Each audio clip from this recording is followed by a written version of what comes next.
শ্রী শ্রী রামকৃষ্ণ কথামৃত সপ্তম পরিচ্ছেদ 1886 14ই মার্চ। ঠাকুর শ্রীরামকৃষ্ণ কাশীপুরের বাগানে সাঙ্গপাঙ্গ সঙ্গে। ভক্তের জন্য শ্রীরামকৃষ্ণের দেহধারণ। ঠাকুর শ্রীরামকৃষ্ণ কাশীপুরের বাগানে রহিয়াছেন। সন্ধ্যা হইয়া গিয়াছে, ঠাকুর অসুস্থ। উপরের হলঘরে উত্তরাস্য হইয়া বসিয়া আছেন। নরেন্দ্র ও রাখাল দুইজন পদসেবা করিতেছেন।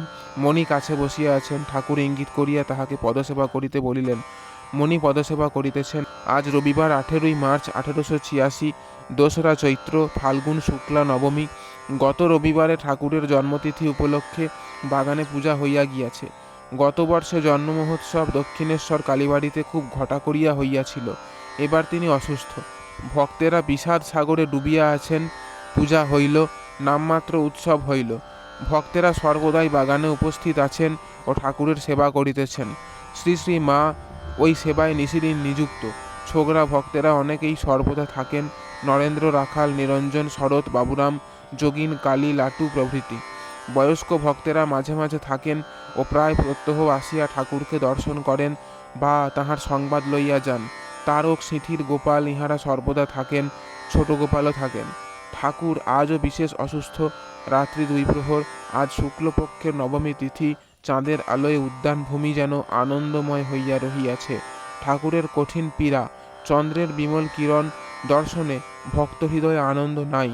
যেমন একটি নগরীর মধ্যে সকলেই সুন্দর, কিন্তু শত্রু সৈন্য অবরোধ করিয়াছে। চতুর্দিক নিস্তব্ধ, কেবল বসন্ত নীলস্পর্শে বৃক্ষপত্রের শব্দ হইতেছে। উপরের হলঘরে ঠাকুর শুইয়া আছেন। ভারী অসুস্থ, নিদ্রা নাই।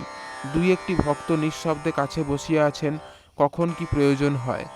একবার তন্দ্রা আসিতেছে ও ঠাকুরকে নিদ্রাগত প্রায় বোধ হইতেছে। এ কি নিদ্রা না মহাযোগ?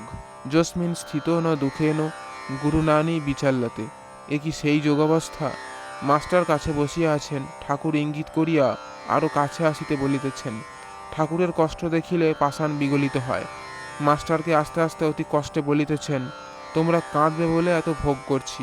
সব্বাই যদি বলো যে এত কষ্ট, তবে দেহ যাক, তাহলে দেহ যায়। কথা শুনিয়া ভক্তদের হৃদয় বিদীর্ণ হইতেছে। যিনি তাহাদের পিতামাতা, রক্ষাকর্তা, তিনি এই কথা বলিতেছেন। সকলে চুপ করিয়া আছেন। কেহ ভাবিতেছেন, এরই নাম কি ক্রুসিফিকেশন?